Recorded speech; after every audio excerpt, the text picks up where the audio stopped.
and welcome to the show with me, Gillian Gottsell. Today, I'm delighted to interview Yago, Edan Yago. We're going to call you by your surname, Yago, who is founder of Sovryn and BitcoinOS, or BOSS, I think it's shortened to.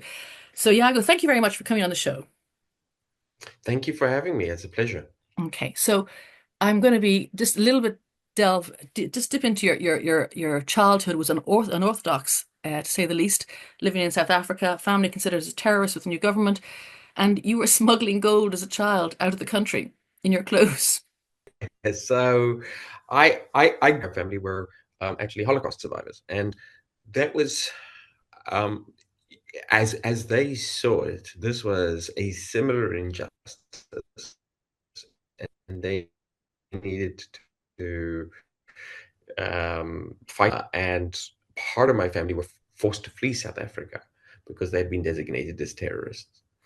And in the stories that I was growing up on, um, it was that the family managed to survive the Holocaust, managed to survive the Warsaw Ghetto because they had managed to turn what money they had into sort of jewels, and that was what saved them. It was the direct ownership of some kind of financial wealth, some kind of financial freedom. And then that became my reality because as we needed to get money out of South Africa, they were, first of all, due to the reasons that the family members had left, and also due to the capital controls that were in place in South Africa. What my mother did is she went out, converted our money into Krugerrands, which these gold coins, and would hide these gold coins in my clothes and then send me off from Jan Smuts Airport flying out of the country. And so I, I was smuggling gold between, when I was a young boy to get money out to my family. Were you aware that you were carrying the coins? You were quite young. You were like at nine or 10, were you? I was aware, and I was also aware of the significance, I think. Mm, It was, and so I think that was more nerve-wracking. mm. This is 9 or 11, and so was that over that period. And one day, I went to school, and it was the first day of winter, and we would be hiding the gold in my winter clothing. Went to school, and I realized, as I put my hands in my pockets, that I was carrying huge amounts of gold on me, and I had to sort of keep my coat on me the entire day as we were playing soccer or whatever it is that we were doing through the rest of the day. That was pretty nerve-wracking. Mm. It is because I mean, although I'm kind of like smiling here, just because we're having a conversation, it is a very scary thing for your family to be in. So I apologize for being having levity at that stage, and it's frightening for a young child to realize the fate of the family, and given the history, the weight of history, on your family as well. No, So no, yeah, I think I was mostly nervous about the gold. I don't think I was nervous about the situation. I think my personality veered more towards a sort of angry defiance. And I think that was a bit of a personality trait that marked my family and was probably what drove my family towards activism. So I don't think I was scared by the act. I think I was scared by the like that I would mm, fail the responsibility. yes, I can see that it would be a big thing. So you didn't leave. So you remained in South Africa. Some of your family had to leave, but you were you educated We also? did eventually leave, Yeah. and that was, yes, and that was part of it. And years later, I learned about the struggles that my family went through to get some of, like, apparently my gold smuggling was only the minor part of it. There was a whole network of sort of c- capital smugglers, ways that you could set up that you would, sell a house, and the funds would arrive in some other country through some kind of trusted third party. And the whole thing was extremely nerve wracking. And a lot of South Africans were going through it. And South Africa isn't the only country that has experienced that. I mean, we've seen that happen again and again in all kinds of places, right? Mm, Soviet Russia, Argentina, Zimbabwe, etc. But this need to try and secret your way around the system just in order to maintain what is yours is a reoccurring theme, and I think that one of the I think that the US, like the Americans, they have a saying, right, that money is power. mm, And I would add to that that power is freedom, right? So to the extent that you are disempowered, your freedom is taken away from you. mm, And so because autocratic governments or governments that are engaged in overreach or want to control their populations, because they have access to a lever where they can control your finances, they can control your access to capital. That very frequently is like the canary in the coal mine and is the first thing that they will go after. Um, and we saw this recently in Canada with the protests and Canadian truckers having their accounts closed. And quite frightening in a yeah, modern democracy. yeah, and right now, the U.S. government is doing the same. On the one hand, it's ending what was being called Choke Point 2.0, which was the unofficial deputization of financial institutions and banks to basically debank and force the closure of the crypto industry by the previous administration. And now this current administration is also in the way that it's distributing funds and who's it allowing to get access to funds, and the way that it's closing down USAID. It is always through that channel of finances and capital that power is exercised, or that freedom is either kept and attained or lost. A friend of mine said recently, when Elon would say he was a CEO of Dogecoin, whatever, and the price would do a bit of this, whatever. Yeah. But the friend said, but in reality, he did very little with the price. But in Dodge or Doge, whatever they're calling the DOGE, look at the impact he's making on centralized government. Now Yes. that's a stark contrast between, the Doge supporters, as in the token, thought, oh, this is great because it'll make the price go up. But in actual fact, it's in the centralized government that he has huge authority and is making huge impacts. So this is Yes. really interesting. So this, you're the background, we're looking at things, talking about things. You have a very strong idea of what money means and what power means, and the importance of self-sovereign Yes. financial. I think for me, I'm very much a believer that it is ultimately technological innovation that is the only thing which reliably improves people's lives. Mm. We've had thousands of years of civilization. We've tried all kinds of modes of living, but it, it's really only been technology that has improved people's material lives enough for then improvements in morality and in law to follow, right? So, you Yes. know, slavery, for example, was a feature of every single human society forever until the Industrial Revolution sort of made the value or the returns to slavery low and made the population wealthy enough that it sort of had the luxury to go after slavery. And so it was the British Empire, that really was the first significant global player to end slavery, and the rest of the world followed suit. And so we don't typically think of it in these terms, but it was the Industrial Revolution, and it was technological innovation that ended slavery, not some kind of sudden moral improvement in the human condition. And so I'm very I'm a huge proponent of technological progress, but at the same time, there are ways in which technologies can impoverish us, and I think that the internet has been a weird example of that. Okay. Because what we've seen is we've seen more and more of our lives become digitized. More and more of our interactions are not with other humans, but with sort of far away service providers of massive magnitude. And the internet itself, sort of built on this very idealistic idea of we should all be able to share our information. Information wants to be free, and we will connect to the world through this interconnected network. It inherently did not have property rights attached to it, and so we created this entire digital realm with the technology of the 21st century, but the sort of economic and social sophistication of the pharaohs.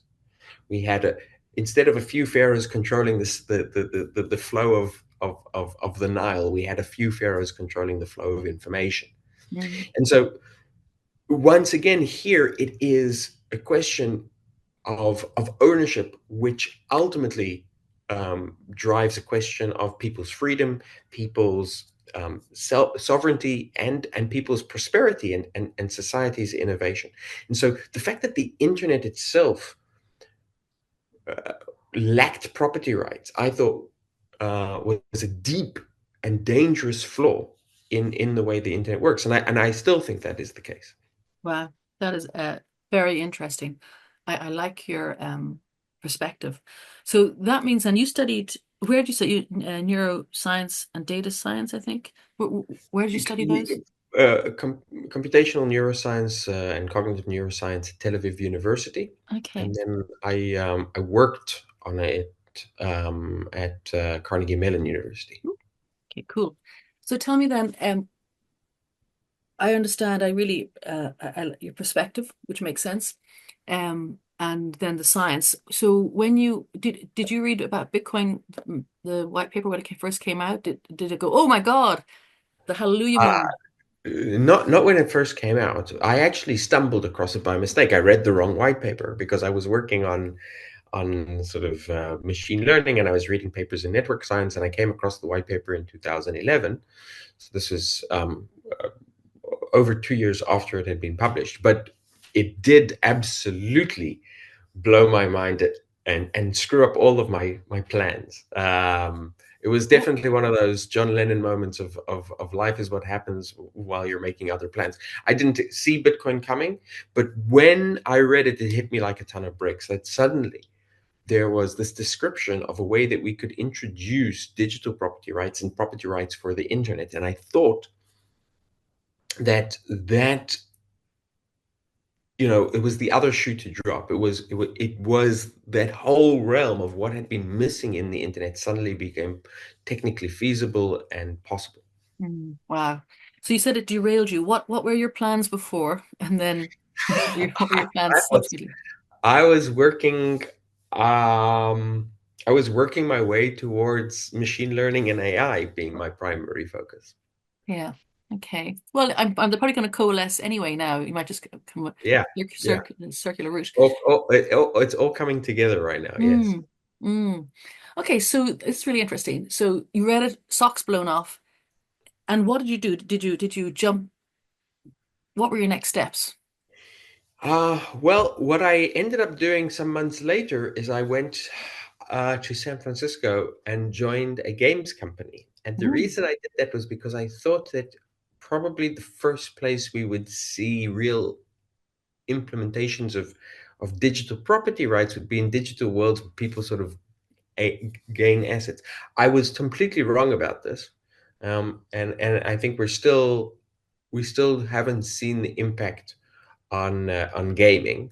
Although I continue to believe that that is going to be a very, very significant industry. If you want, I can, just as a brief tangent, my sense is that we are seeing constant growth in the amount of time spent by people just generally playing games. mhm, And I suspect that especially with AI over the next decade, we're going to see more and more opportunities for people to take, as technology becomes more productive, there is going to probably be a reduction in the need for lots of kinds of jobs, and at the same time, vastly more leisure opportunities. And so I think that more and more people are going to spend more and more of their time in digital environments. Mhm. Um, and I think that more and more status games, more and more assets, more and more properties, more and more what people see as valuable are going to exist in those digital environments. And so I do think that property rights are going to prove to be extremely important in games. I think it might. But I got the order wrong. I think it's going to happen later rather than first.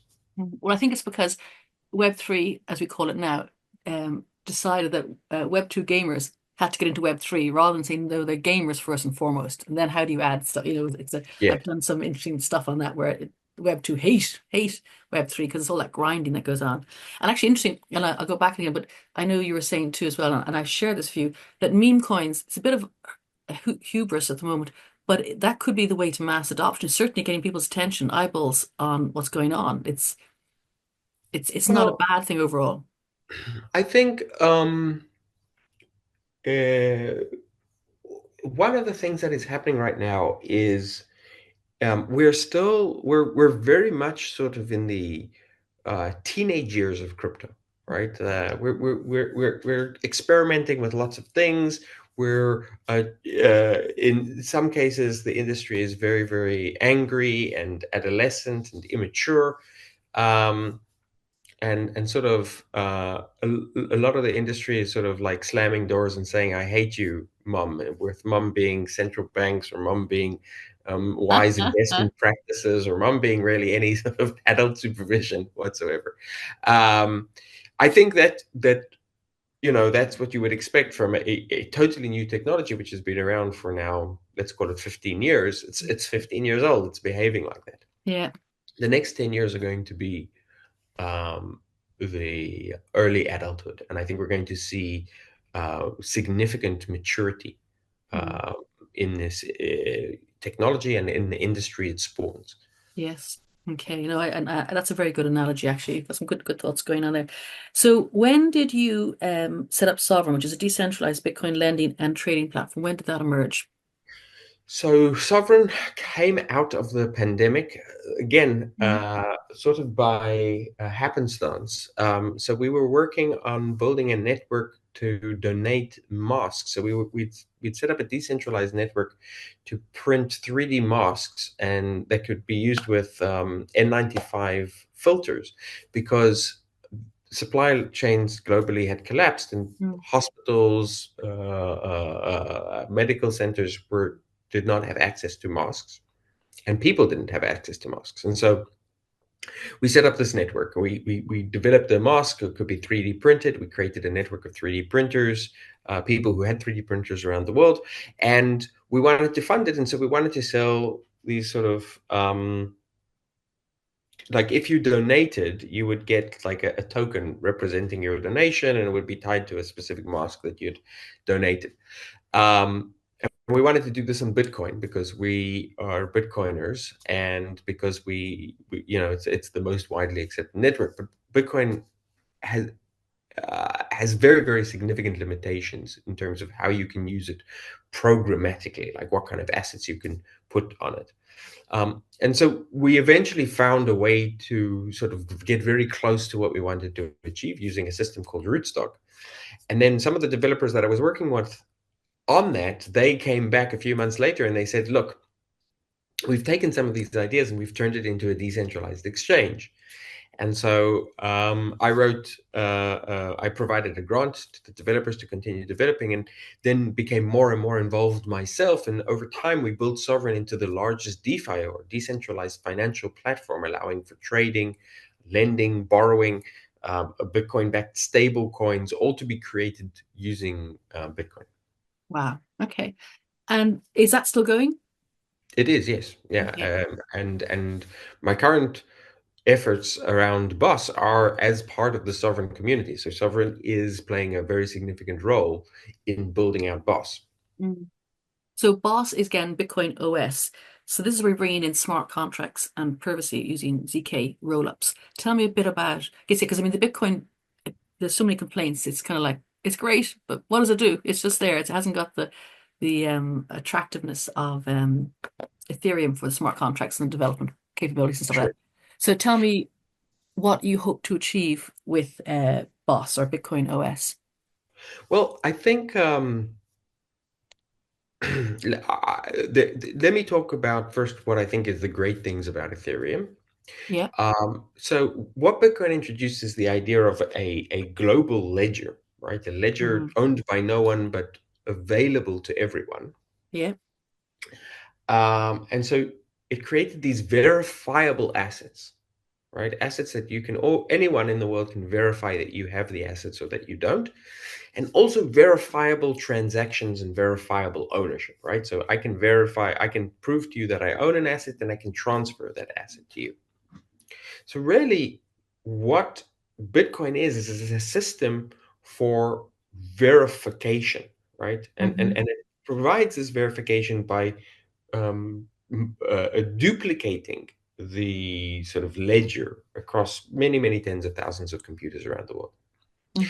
The challenge that Ethereum sought to solve is, can we take this a step further and build verifiable applications, right? Applications which are immutable, which are incorruptible, and which you can verify that the computation was performed correctly. It's not happening in somebody else's black box.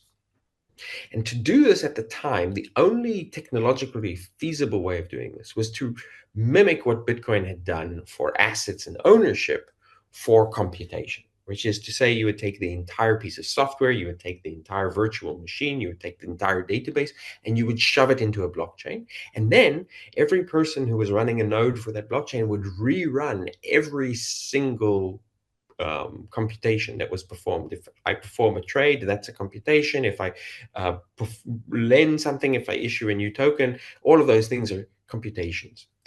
This works. It is verification via redundancy.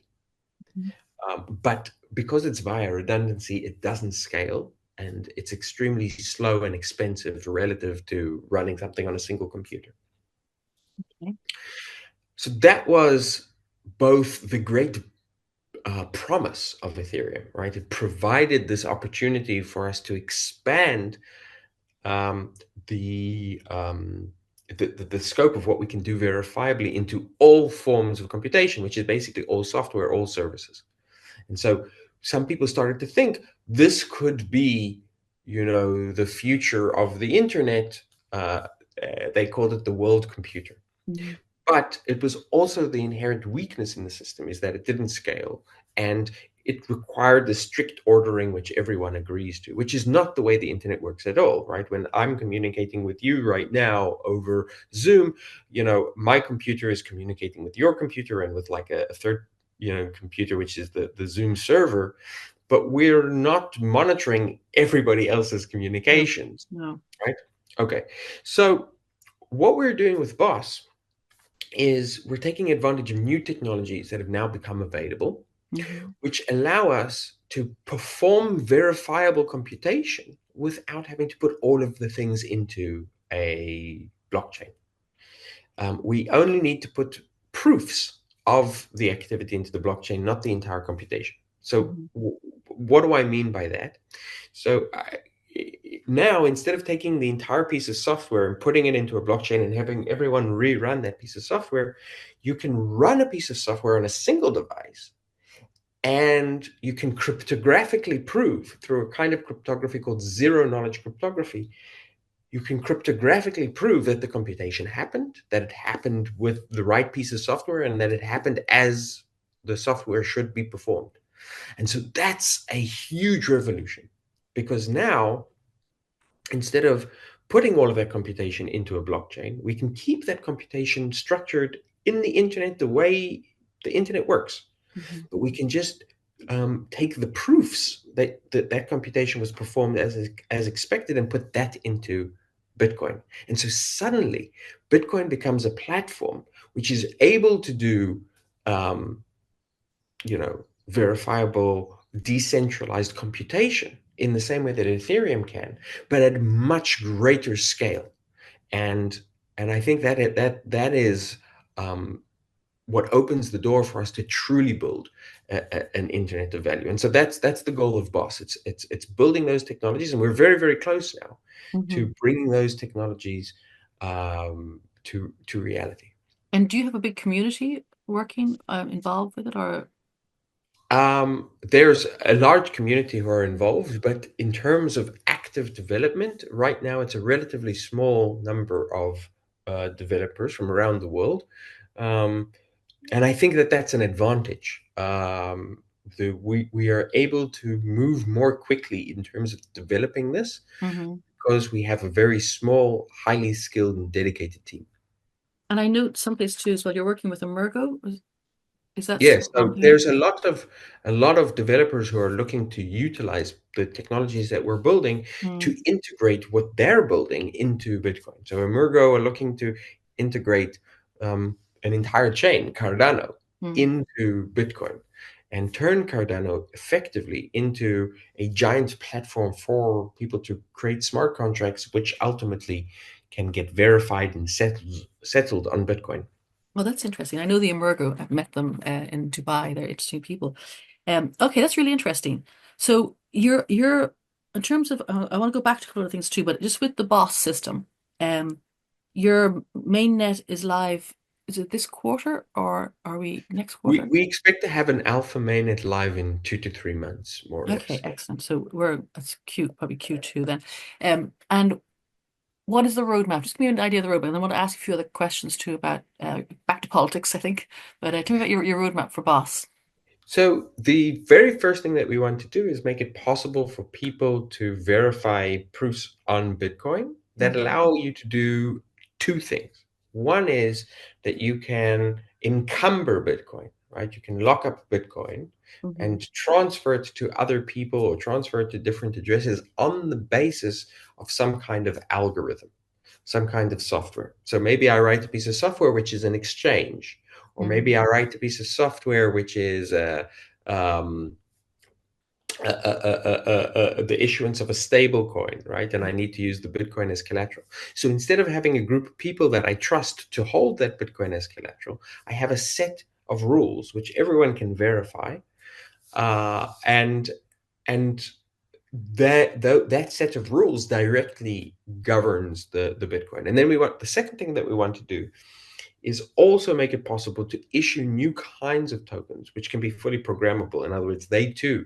can be subject to whatever rule set people agree on, and turn in that way Bitcoin into a global ledger, not just for BTC, but for any asset. And I think that is incredibly important now because what we're starting to see is that the world's largest financial institutions and the world's governments not only um, sort of regular people, but really the scale of who is accepting Bitcoin as a global ledger is now becoming everyone.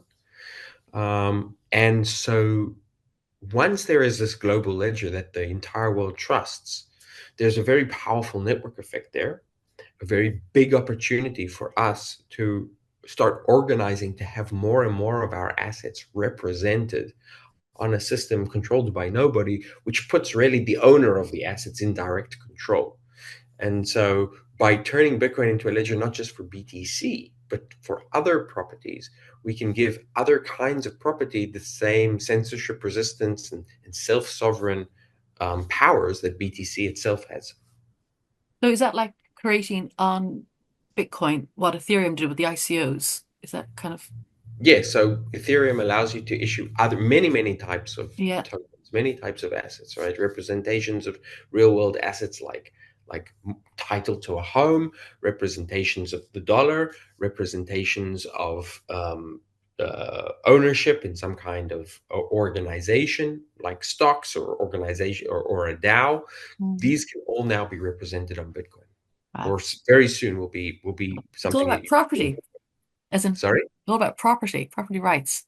Yes, well, I think sometimes I think that the best way to understand rights, not just property rights, but Mhm. rights in general, is actually through the concept of access controls.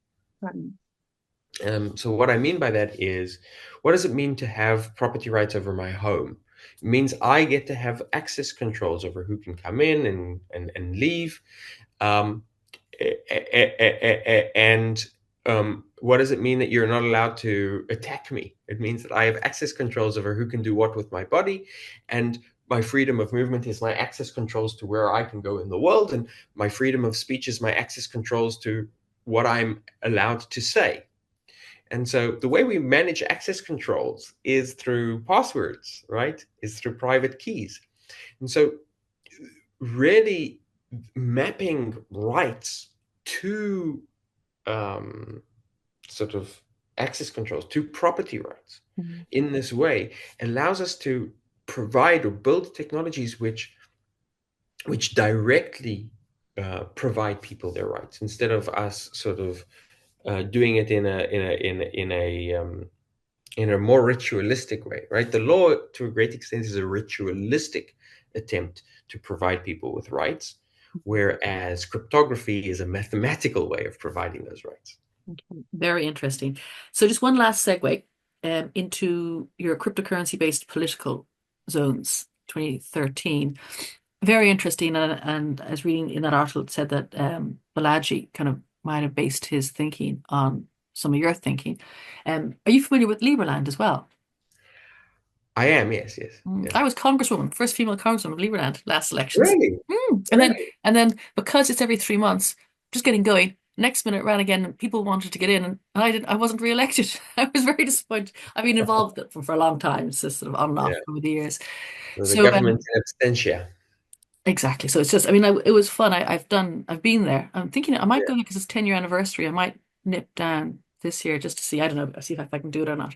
Interesting. So that comes back to again the whole concept of what makes a nation, doesn't it? And Mhm. could cryptocurrency be as good a basis as land territory?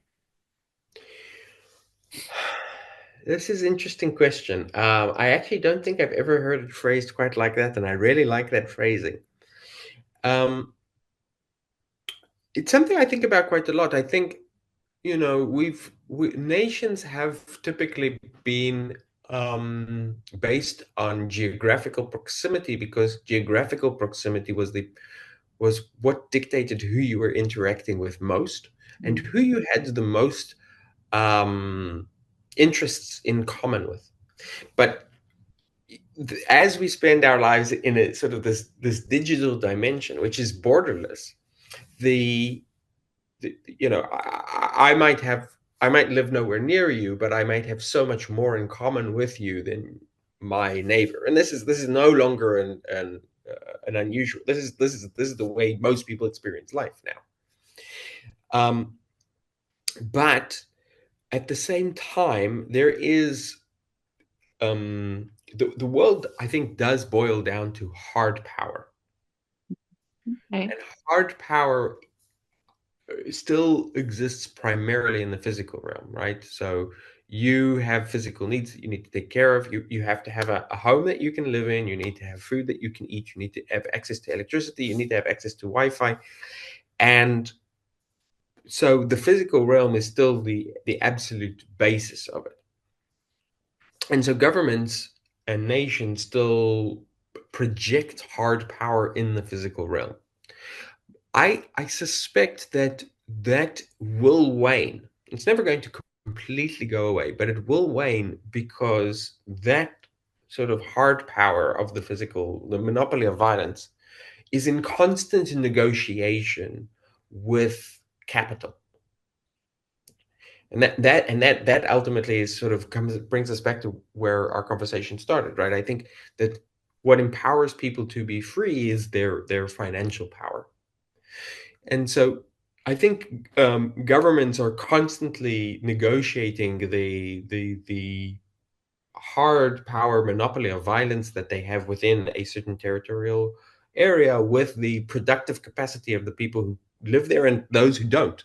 Mm, And as the productive capacity moves more and more into services, into intelligence, into AI, etc., the negotiation becomes less lopsided in favor of sort of hard power and becomes more favorable to commercial power and soft power. And so I do think that over time we are going to see um, a reduction in the power of governments and a concurrent reduction in the primacy of the nation state. Mm. It's like I always consider, like, like Comic-Con. Everybody there and they're all dressed up as their, it's like it's kind of the ultimate, you find in your tribe and you're heading off and you're Yeah. coming around the place. Okay. Very interesting. Very interesting. So back to Boss again. Sorry, that was a digression there. So you hope to go live in the next couple of months. And will you be, am I right in saying you've done a lot of fundraising already, so you have VC money inside you. Will you go for an ICO or similar TG or something down the track? Um, the project has mostly been self-funded. Okay. Um, um, but there are various contributors who have been contributing either direct capital or resources. And yes, why there is a token, the Boss token, which is designed to give people more direct access to. It's basically a way for you to pay the protocol, so that the protocol can protect your access controls, your property rights. And so, Okay. as we're building more and more property rights on Bitcoin, we are also building a system, Boss and the Boss token, which allows people to pay the system so that the system can continue to maintain those rights for them. And the way we think about this is like a decentralized uh, service level agreement. It's almost as if you have a service level agreement with the internet, where the internet itself is committing to provide you with these property rights and access and uptime. And so we call the nodes in the system SLAM nodes Hmm. for SLA maintaining nodes. That's very clever. Yes, I did see that in the notes. That's really cool. So you won't be doing a TG because you already have a token, so you don't need to do. No. The token hasn't been issued yet. It can only Oh, be issued once the system is live, okay. because we're building the token on Bitcoin itself, and right now the technology doesn't exist. So, um, yeah, it's not exactly a chicken and an egg problem. It's more like the chicken and the egg are coming at the same time. Yeah, okay. That's fair enough. I like Yeah. it. No, very interesting. I have to say, because when I first looked at some of your notes, kind of going, oh yeah, and then I read more around. I thought, what an interesting person. And I think your thinking is very powerful, and I think, and obviously you got the tech too as well. Actually, I do have one final question. He was in the final question. Um, Going back to machine learning and AI, full circle, will that come into your boss system now? Is that something that you're investigating, or? Yeah, I am not exactly sure how. Mm, Uh, I have some ideas, but high level, here's what I think is going to happen. hmm I think we're going to become more and more dependent on a large number of these artificial intelligences for various things that we're doing. For me, mm, for example, the one that I'm most concerned about is I expect I have a little kid. I expect that he and his siblings will grow up mm, hearing a voice in their heads, right? Which is not my voice and it's not even their voice. It's this artificial intelligence which is guiding them through life. It is acting as a tutor, it is acting as a way of keeping them out of trouble. And maybe there's not just one of these voices, but many, many of these voices. Now, that is an extremely powerful voice, right? An mm, omnipresent, always available voice with access to all of the world's wisdom. And we already have it. It's just a question of taking ChatGPT and putting it into a form that will be the little tutor that the kid walks around with. mm, It's extremely important for me as a parent to know that the expression, the values that are being expressed by this voice are in line with the values that I want my child to grow up.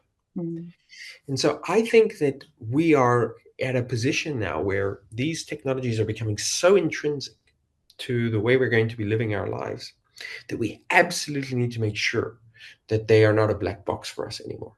And I would never allow my child to go anywhere near a black box as the primary tutor for their lives. mm, And so I was talking about the ability to do verifiable computation, right? For computation to happen on someone's machine, but for me, not just to receive the output of the computation, but also a verification, a proof that the computation was performed correctly. That is basically the system that we're building. Yeah.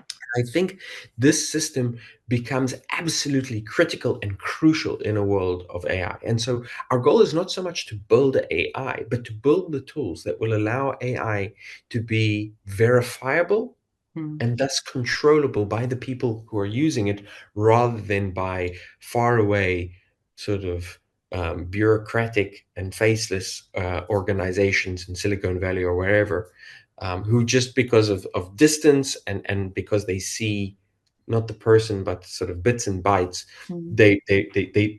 they're disempowering their users, right? We cannot allow the way people have experienced sort of everything that they've produced on Facebook no longer belongs to them. Their pictures, Mm.